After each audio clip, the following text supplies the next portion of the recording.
बिस्मिल्लाहिर्रहमानिर्रहीम। अस्सलाम वालेकुम दोस्तों, मैं हूं अली इकराम और आप देख रहे हैं ग्लोबल फूड।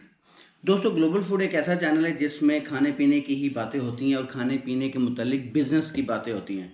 तो आज मैं आपको बड़ा अच्छा एक आइडिया देने जा रहा हूं। इस पे आप अप्लाई करें तो आप ही का फ़ायदा है, ना अप्लाई करें तो कम से कम आपको नॉलेज ज़रूर मिल जाएगा। और वो है फूड के हवाले से बिज़नेस, जैसे कि शवारमा हो गया, अ, जो कबाब होते हैं, टिक्का, चपली कबाब, मछली, या फिर होटल रेस्टोरेंट, इस हवाले से। लेकिन हम बात करने जा रहे हैं पाकिस्तान से बाहर बिजनेस की, यानी कि मैं बात कर रहा हूँ आज़रबाईजान की, जो इस वक्त बहुत टॉप पर जा रहा है बिजनेस के हवाले से। जॉब्स के हवाले से नहीं, बिजनेस के हवाले से आज़रबाईजान में बहुत ज़्यादा अपॉर्चुनिटी है। फ्यूचर, बड़ा बेहतरीन फ्यूचर प्लान है आज़रबाईजान। उसकी वजह यह है कि मलेशिया या दुबई, दो ऐसी कंट्रीज़ हैं जहां किसी दौर में बहुत अपॉर्चुनिटी हुआ करती थी और बहुत सारे लोगों ने बड़े बड़े फ़ायदे उठाए किसी दौर में। अब वहां पे रूल्स बहुत ज़्यादा सख्त हो गए हैं। वहां पे आपको जाकर कफ़ील लेना पड़ता है, कफ़ील से अलग डील करनी पड़ती है, और उसके बाद आपको गवर्नमेंट को अलहदा से पे करना पड़ता है। बहुत ज़्यादा टैक्सेस हैं, बहुत ज़्यादा महंगाई है वहाँ पर। और इसके बाद आप 5 7 10 साल जब तक काम करेंगे, उसके बाद जब वापस आएंगे तो खलास ख़त्म। लेकिन आज़रबाईजान इससे हट कर है। वो किस लिए? कि वहाँ पर अब जाकर बिज़नेस करते हैं तो आपको वहाँ पर परमानेंट रेजिडेंट भी मिलने के चांस होते हैं। वहाँ पर रूल बहुत आसान हैं। एक वीज़े पे आप, बिज़नेस वीज़े पे आप काफ़ी सारे बिज़नेस कर सकते हैं। यूएई में ऐसा बिल्कुल भी नहीं है। वहाँ एक वीज़े पे आप सिर्फ एक बिज़नेस कर सकते हैं। तो आज़रबाईजान में जो आप काम कर सकते हैं जाकर फूड के हवाले से, उसमें से शवारमा, छोटे लेवल का बता रहा हूँ, शवारमा हो गया, ये टिक्का कबाब, चपली कबाब और इस तरह के जो कबाब वगैरह होते हैं, या मछली वगैरह होगी, मछली ग्रिल वगैरह, इसका काम।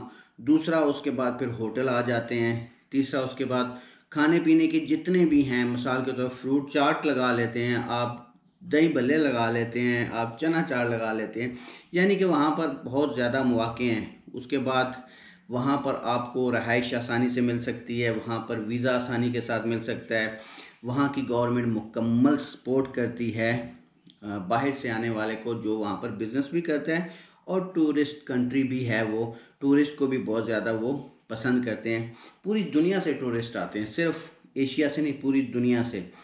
उसकी रीज़न ये है कि साथ रशिया भी लगता है, ठीक है, और भी बड़े मेन कंट्रीज़ हैं जो उसके साथ साथ रखते हैं। तो आज़रबाईजान बिज़नेस के हवाले से और फूड के बिज़नेस के हवाले से इस वक्त टॉप पर जा रहा है। अगर आप पाकिस्तान में 10 लाख रुपए लगाकर, 15 लाख रुपए लगाकर कोई बिज़नेस करते हैं, तो 10 15 लाख लगाकर आप आज़रबाईजान में बहुत अच्छा और बहुत बेहतरीन फूड का बिज़नेस कर सकते हैं।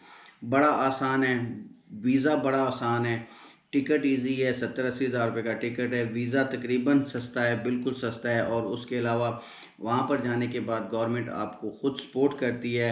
वहाँ पर बहुत सारे एजेंट बैठे हैं जो आपकी रहनुमाई करेंगे माइनर से फ़ीस लेके।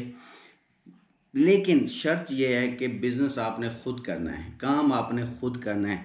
अगर आप कहते हैं कि मैं पैसा लगाऊंगा, कोई और काम करेगा, तो वो तो कहीं भी नहीं होता। ऐसा मुमकिन नहीं है, और वहाँ तो बिल्कुल भी नहीं है। तो वहाँ जाना है, ख़ुद टाइम देना है, ख़ुद बिज़नेस करना है। और उसके बाद जब आपका बिज़नेस चल जाए तो फिर आप टीम के साथ काम कर सकते हो, लोगों को रख के ख़ुद वापस आ जाओ या और बिज़नेस करो। सबसे बड़ा फ़ायदा वहाँ पर कि एक वीज़े पे आप काफ़ी सारे बिज़नेस कर सकते हो। तो ये था आज ग्लोबल फूड का एक ज़बरदस्त सा आइडिया फूड के हवाले से। तो मिलते हैं एक अगली वीडियो में खाने पीने की या किसी बेहतरीन फूड या कारोबार, खाने पीने के कारोबार के आइडियाज़ के हवाले से। तो ख्याल रखिएगा अपना। ज़िंदगी रही तो इंशाल्लाह दोबारा मुलाकात होगी। चैनल को अगर सब्सक्राइब नहीं किया तो चैनल को सब्सक्राइब करें, लाइक करें, शेयर करें, और अपनी राय का इजहार कमेंट्स बॉक्स में लाजमी करें। और देखते रहें ग्लोबल फूड।